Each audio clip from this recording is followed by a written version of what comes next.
I was never trained to fight. That is the first thing you should know about me because it is the reason I am standing here instead of one of the officers who actually deserved to survive. The War Council had 100 better options. 1,000 soldiers bred for combat, and they sent me. A clerk, a counter, a ghost in the machinery of empire. My name is Renostavi, third-class logistics clerk of the Assuran Concord. For 19 years, my entire existence revolved around numbers on a data slate. Fuel cells, ration crates, spare hull plating. I could tell you the exact tensile strength of every alloy in our fleet, the caloric yield of every emergency ration, the precise number of bolts required to secure a bridge module. I was good at it. Efficient. Forgettable. That word follows me like a shadow now. I was, by every measure that mattered to my superiors, perfectly unremarkable. So when the Concord's War Council voted to send the 9th Expeditionary Fleet against the human colony, they called Meridian, nobody thought twice about which quartermaster would be assigned to the flagship. They picked me because I was available, because my service record showed no blemishes, because I would never ask questions or challenge orders. I was efficient. I was not important. I tell you this because what I am about to describe happened to 840 warships, 11,000 crew, and one clerk who kept the inventory. And somehow, out of all of them, I am the only one who gets to tell you what we found. The irony sits in my chest like a stone. Every officer aboard that fleet had more right to survive than I did. Every soldier had training, instinct, purpose. I had spreadsheets and a habit of arriving early to my shift. The vote itself took 4 days. I was not in the chamber. Clerks never are. But I read the transcripts afterward, the way you read a eulogy for someone you did not know well enough to grieve properly. The argument was deceptively simple. Meridian sat on a resource corridor 3 systems deep into contested space. The humans had been there less than 60 years. They had not asked permission. They had not paid tribute. They had, according to the trade envoys, been unreasonably difficult in every negotiation, polite, patient, utterly immovable. The council found that more insulting than open hostility, so they voted to remove the problem before it became a habit other species might learn from. 83% in favor, 14 abstentions, 3 dissenting voices that were quietly reassigned to outpost duty before the week ended. I remember reading those names and thinking nothing of it. I remember a great many things now that I should have noticed then. Admiral Corvain Thess commanded the fleet. I want to be fair to him because fairness is the only thing I have left to give anyone now. He was not cruel. He was thorough. He had served the Concorde for 42 years with a record that gleamed like polished armor. He reviewed every scrap of intelligence on Meridian's defenses. 40 light patrol craft. A handful of orbital platforms designed for customs enforcement, not warfare. Nothing that should have troubled a fleet our size for more than an afternoon. The reports all said the same thing. The humans were spread thin. They had no fleet to speak of. They were a minor inconvenience in a system we needed for our fuel shipments. He briefed us himself 3 days before departure, standing in the cargo bay because it was the only room large enough to hold the senior staff. I remember that moment with impossible clarity. The hum of the environmental systems. The smell of recycled air and cleaning solvent. The way his voice carried through the bay without amplification because he had learned, decades ago, how to command a room. I was at the back, standing beside a stack of ration containers, holding my data slate like it could protect me from his attention. He looked directly at me while he spoke. That surprised me. I was nobody. I was furniture. He said something I did not understand until much later. Keep good records, clerk. Whatever happens out there, someone should know exactly what it cost. I thought he meant the ration counts. I thought he was reminding me to track our supplies. I nodded and made a note on my slate and returned to my inventory and did not think about his words again. Not until the scouts went dark. We jumped on the 40th day. 840 ships translating out of real space in a single coordinated fold, arriving at the edge of the Meridian system in a formation so vast it took our own sensors 11 minutes just to confirm every vessel had made the crossing intact. I watched the display from my station in the supply hold. It was beautiful. That is a strange word to use for a fleet built to destroy a world, but it was. 840 pinpricks of light emerging from nothing, arranging themselves into patterns that had been rehearsed across 30,000 light-years of training exercises. Every vessel in position, every system nominal, the most powerful force the Concorde had assembled in a generation, and I was there to count their spare parts. Every vessel had made it. That was the last time for a very long time that anything about this mission went according to plan. The moment we arrived, 3 of our forward scout craft went dark. Not damaged, not destroyed. Their transponders simply stopped, mid-transmission, as if someone had reached out and switched them off one at a time. I was in the supply hold when the alert went out fleet-wide. I remember setting down a crate of medical nanogel and standing very still, listening to the tone repeat over the intercom. It was a flat, mechanical sound, the kind of sound that means nothing until it stops. I thought, that is not how equipment fails. Equipment fails messy. It sparks, it screams, it leaves debris and radiation signatures and panicked last transmissions. This had failed clean. 3 vessels, 3 transponders, silence. Nobody knew what had taken those 3 scouts. Nobody would know for another 60 hours. But I remember the exact moment the silence in that cargo hold stopped feeling like silence and started feeling like something listening back. The environmental systems were still humming. The lights were still glowing. Everything was normal. Nothing was normal. I checked my data slate. The ship's systems were reporting nominal readings. The fleet network was still active. The admiral was already issuing orders to dispatch a recovery team. I watched the officers around me move with practiced efficiency, and I envied them their certainty. They knew what to do. They had been trained for this. I had been trained to count crates. The recovery team departed 30 minutes later. I watched their ship vanish from the sensor display, a tiny blip moving toward the last known position of the 3 scouts. I kept telling myself there was an explanation, a malfunction, a communication failure, a simple, mundane breakdown that would be solved within hours. That was when the second wave of alerts started. 5 more vessels, then 12, then 27, all of them drifting, all of them silent. No damage, no debris, no sign of struggle, just empty ships.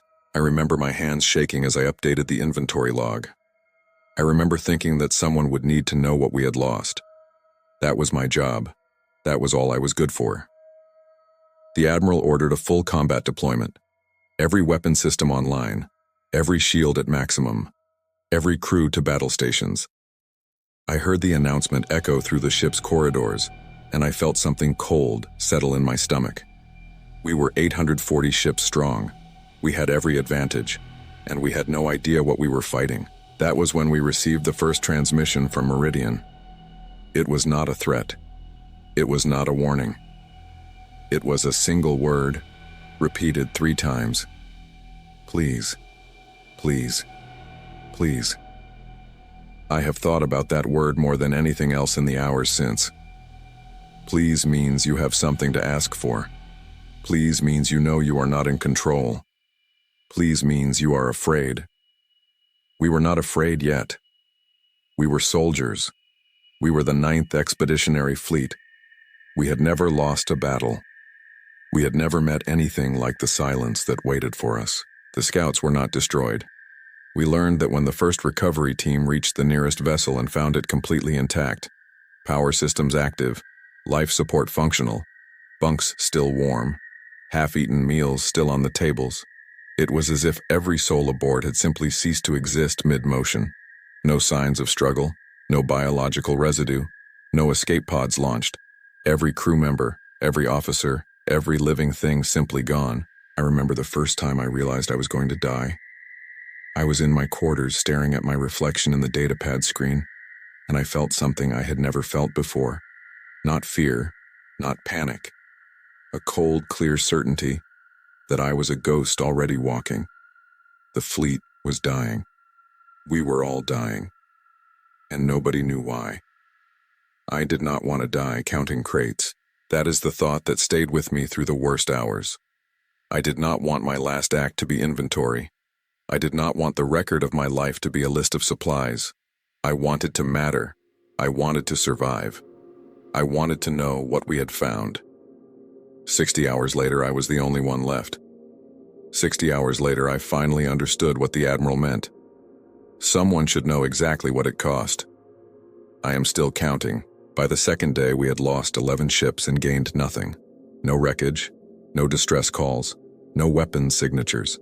Just names quietly removed from the coordination display, the way you would erase an entry from a ledger you had decided was wrong. The officers on the bridge spoke in lowered voices. The enlisted crew moved through the corridors with their shoulders hunched forward and their eyes fixed on nothing. I watched them from my supply hold, still counting crates because I did not know what else to do with my hands. I kept the ledger anyway. It became a habit I could not break. Every time a vessel's marker vanished from the display, I wrote its name, its captain, its crew complement, in a private log I was not authorized to keep. I told myself it was just clerk instinct, the same compulsion that made me catalog every bolt and bracket in our stores. I understand now it was the only way I had of refusing to let them disappear twice. 11 ships, 4,700 souls. I wrote their designations in neat columns, and I did not think about what those numbers meant. I could not afford to. Admiral Thess held formation and pushed deeper into the system, past the outer patrol line. That was the first thing that should have made us turn back. 40 light patrol craft were supposed to be waiting for us. Intelligence had been absolutely certain about that. They were supposed to be the first line of defense, the deterrent that forced any approaching fleet to announce itself or risk immediate engagement. We found none of them. Not wreckage, not survivors, not even the drifting debris you would expect from ships destroyed decades ago. It was as if Meridian's entire defensive fleet had simply been asked to step aside and had quietly agreed. That should have told us something. It told Lieutenant Voss something specific. She was my one real friend among the officers, a woman with sharp eyes and sharper instincts who had never quite learned when to keep her mouth shut around the senior staff. She pulled me aside on the third day, in the narrow service corridor behind the auxiliary reactor, where the lighting flickered and the environmental systems made a low, thrumming sound that vibrated through the deck plates. She was holding her data slate like it might bite her. Her voice dropped low enough that I had to lean in to hear. Ren 40 patrol ships do not just leave their post. Either they were ordered to retreat or they were never real defenses to begin with. Either answer is worse than the other. I asked her what she meant. I remember the way she looked at me then, as though I had asked something so obvious that she did not know how to answer without sounding condescending. She opened her mouth to explain. She did not get the chance. That was the hour our long-range sensors finally caught the anomaly everyone had missed. There was a moon in the Meridian system that did not appear on any of our 40-year-old survey charts. I watched the astrogation officer run the same calculation 4 times before she called the bridge. She kept shaking her head, tapping at her console, muttering something under her breath. I was standing in the back of the bridge because the quartermaster had been summoned to verify supply manifests for the forward recon teams, and I had not yet been dismissed. I saw the confusion spread across the senior officers' faces as they studied the readout. A moon. A new moon. Right where the old charts showed nothing but empty space. It sat in a stable orbit around the system's second gas giant, roughly the size of a minor planetoid, composed according to our best spectral analysis of ordinary rock and ice. Unremarkable in every way, except one. Our astrogation officer flagged it with a kind of quiet horror I had never seen on a Concorde bridge before. The moon's mass was too low for its size, not slightly low, impossibly low, as though most of what should have been solid matter simply was not there. I remember thinking that maybe the instruments were wrong. Maybe there was interference from the gas giant's magnetic field. Maybe the spectrographic analysis had misread the composition. I listed every possible explanation I could think of, and none of them made the cold feeling in my stomach go away. Admiral Thess studied the readout in silence for almost a full minute. The bridge crew watched him. I watched the bridge crew. Nobody spoke. Nobody moved. The only sound was the low hum of the ship's engines and the occasional click of a console being adjusted. Then he gave an order that, in hindsight, sealed the fate of everyone aboard those 840 ships. He ordered a full sensor sweep of the hollow moon. I did not understand why that was a bad idea at the time. I was a clerk. I counted things. I did not make tactical decisions, but I saw the astrogation officer hesitate before she executed the command. I saw Lieutenant Voss's hand twitch toward her sidearm.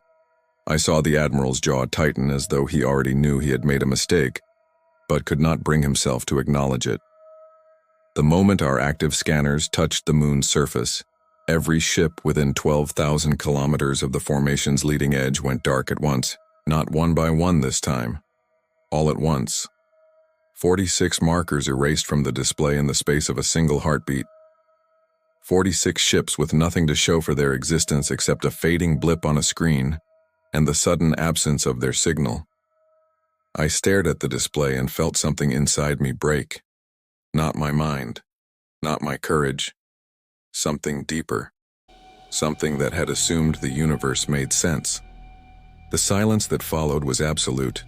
No alarms, no shouts, no frantic orders. Just the bridge crew staring at the empty spaces where 46 vessels had been, and the soft, mechanical hum of a system that did not care. Lieutenant Voss turned to me. Her face was pale, but her voice was steady. She said the only thing any of us could manage, and I have heard those two words in my dreams every night since then. It is awake. I did not know what she meant. I did not ask. I did not want to know. But I watched the sensor display as the hollow moon began to shift, a slow rotation that made no sense for a body in a stable orbit. Its surface rippled, not like water, not like anything I had ever seen. Like something beneath the rock and ice was stirring after a very long sleep and had just realized it was being watched. Admiral Thess ordered the fleet to hold position. He ordered weapons systems to stand by. He ordered every ship to maintain active scanning until we understood what we were dealing with. I heard those orders and I wanted to scream. We had just lost 46 ships to that thing and he wanted to keep looking at it, but I was a clerk. I did not scream. I stood in the back of the bridge with my data slate and my private ledger, and I wrote down the names of the 46 vessels we had just lost. I wrote their captains. I wrote their crew complements. I wrote the time of their disappearance down to the millisecond. I told myself it was just clerk instinct. I was lying. Something was waking up in that moon, and I was writing its first victim list. I need to tell you what happened next carefully.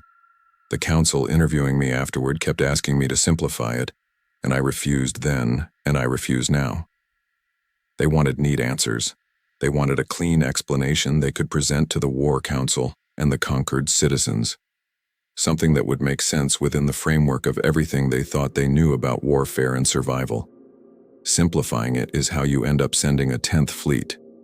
Simplifying it is how you convince yourself that what happened to us was a fluke, a miscalculation, a mistake that can be corrected with better intelligence and more firepower. I have seen the preliminary plans for the new offensive. I have read the briefings. They learned nothing. After the moon woke, as Voss put it, the losses stopped being random. That was the first thing I noticed, standing in the back of the bridge with my data slate clutched against my chest like a shield.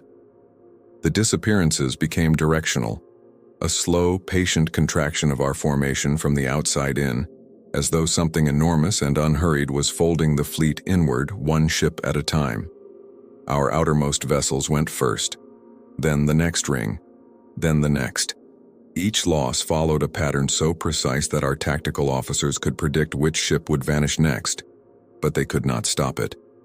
They could not even slow it down. We fired everything we had at the moon itself, every capital ship, every orbital lance, a barrage that should have cracked its crust wide open and scattered its remains across the system. I watched the display from my station in the cargo hold, because I had nowhere else to go. The deck plates vibrated beneath my feet. The lights flickered with each discharge. I could feel the heat of the weapons through the hull, a distant warmth that promised destruction. I wanted to believe it would work. I wanted to believe that something so massive and so old could be shattered by the same weapons that had ended civilizations. The moon did not so much as shift in its orbit. Our sensors confirmed the energy discharge, confirmed impact, confirmed by every measure we owned that we had struck something solid and real. And still, nothing happened. No cracks, no debris, no change in its rotation. It was like striking a held breath. The force of our assault simply disappeared into the surface and left no trace behind. Admiral Thess made the hail himself, 40 hours into the engagement. By then, less than half the fleet remained. The display showed 419 vessels where 840 had been. The tactical officers had stopped updating the casualty reports. They had stopped speaking entirely. I watched them stare at their consoles with hollow eyes, and I understood that they had already given up.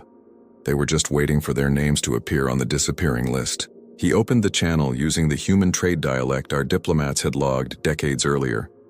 That was another detail that should have told us something. He had to use their language. He could not assume they would understand ours. He asked simply, who or what commanded that moon? The answer came back in 9 seconds. A human voice. Unhurried, almost gentle in the way a teacher is gentle with a student who has clearly not done the reading. The voice did not sound afraid. It did not sound triumphant.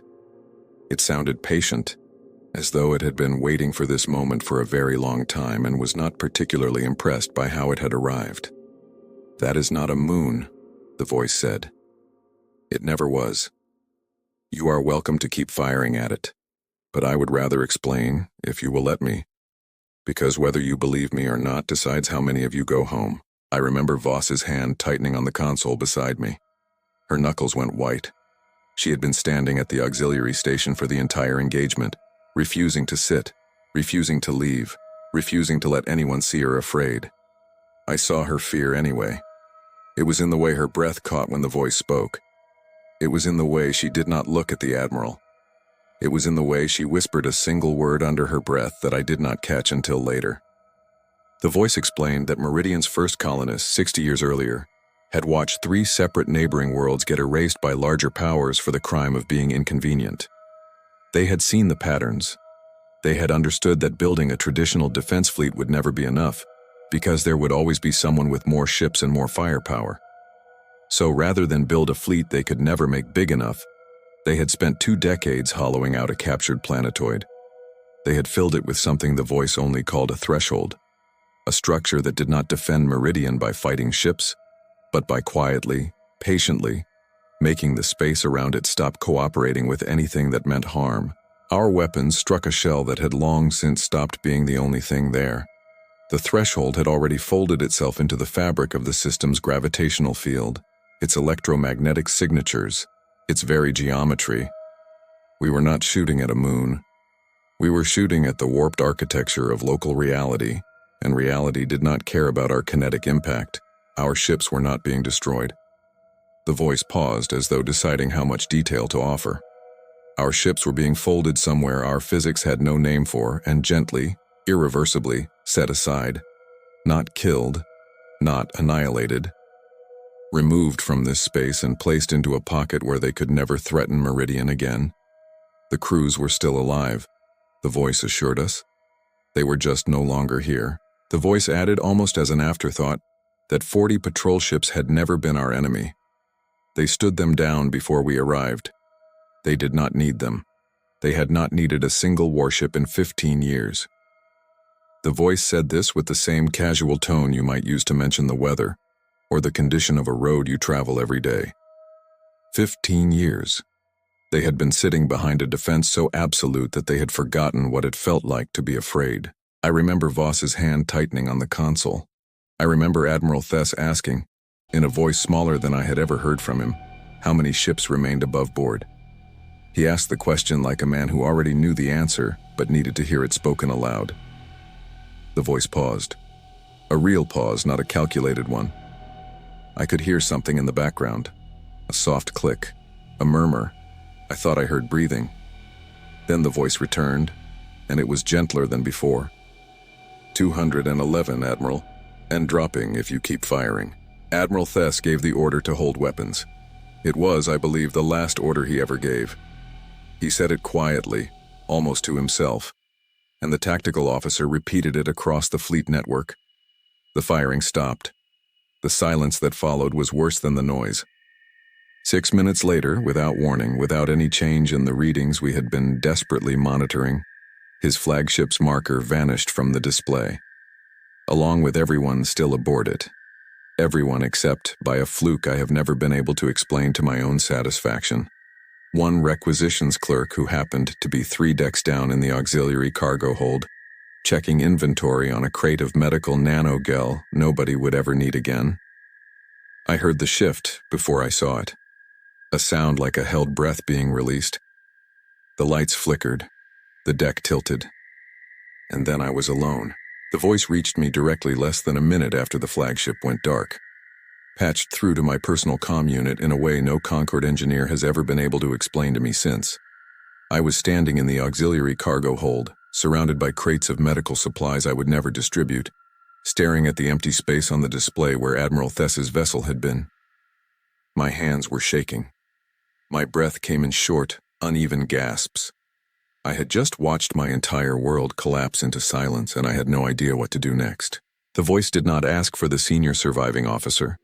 It did not ask for tactical command or fleet coordination. It asked for the person who had been keeping records. I remember the absurdity of that request striking me like a physical blow. 800 ships gone, 11,000 crew vanished, and whoever commanded that moon wanted to speak to the clerk. I do not know how it knew. The private log was stored on my personal data slate, encrypted with a code I had never shared with anyone. I had not transmitted it. I had not mentioned it to a single soul, and yet the voice knew every detail.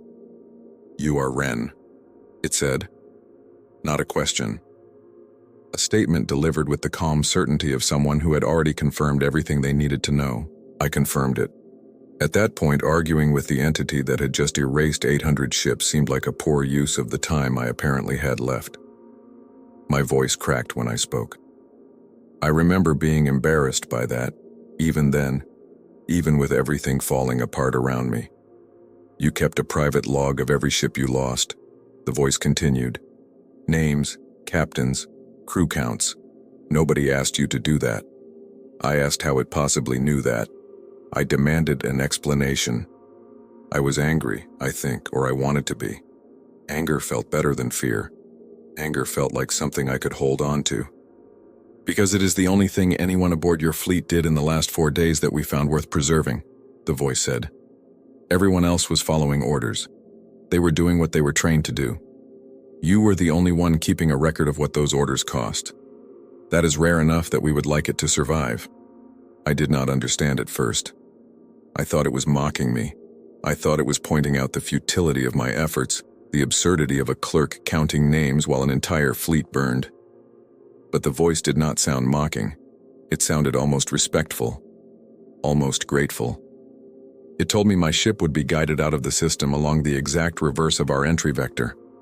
A single, unremarkable supply vessel, one of the few left with a crew still breathing. The voice said the guidance would be exact, and that nothing would interfere with us as long as we did not interfere with it. I remember glancing around the cargo hold, searching for the source of the transmission. There was nothing. Just the hum of the environmental systems and the faint, distant vibration of the engines. I asked the only question that mattered by then. I asked why us? Why send anyone home at all when 800 ships clearly proved they did not need to explain themselves to anyone? Why let even one witness survive to tell the tale? The voice was quiet for a moment. I could hear something in the background. A soft whisper, a rhythmic sound I could not identify. When it answered, it did not sound triumphant. It sounded almost tired, as though this was not the first time it had explained itself, and it was growing weary of the repetition. "Because the alternative is that your council assumes we got lucky," the voice said, "or that we ran out of ships to lose. They will send an 11th fleet next year with better tactics and more firepower. They will assume the problem was a lack of information or a failure of strategy. They will come back and we will have to do this all over again. We do not want that. We have built something here that we would genuinely rather never use again. The only way to make sure of that is to make certain someone credible carries the truth home. Not a summary, not a rumor. A ledger, every name, every cost. You already had one. We just needed you to survive long enough to deliver it." I flew home with a crew of 41, the last living witnesses of the 9th Expeditionary Fleet. Our journey took 3 weeks, and every moment of it felt borrowed. I kept expecting to vanish the way the others had, to be folded into some impossible pocket where our physics had no name. I kept checking the displays, waiting for the markers of my ship to disappear. They never did.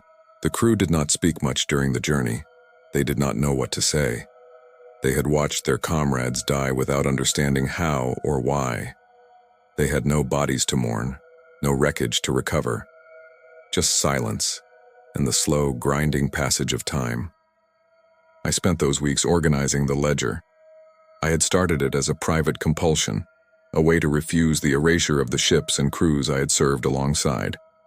Now it was the only record left. Every name, every captain, every crew complement.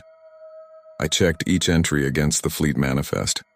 I cross-referenced the casualty reports. I made certain that no one was forgotten. When I stood before the War Council 3 weeks later, they did not ask me for a tactical summary.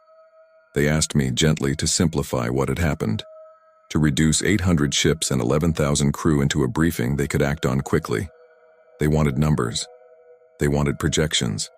They wanted to understand how to prevent this from happening again. I refused. I read them the ledger instead. Every name, every ship, every crew complement, start to finish. I did not summarize. I did not condense. I stood before the most powerful military council in the Concorde and read a list of the dead for 6 hours because I had promised myself in that cargo hold that no one aboard the Ninth Fleet would disappear twice. Nobody left the chamber. The council members listened in silence. I heard someone weeping toward the end. I do not know who.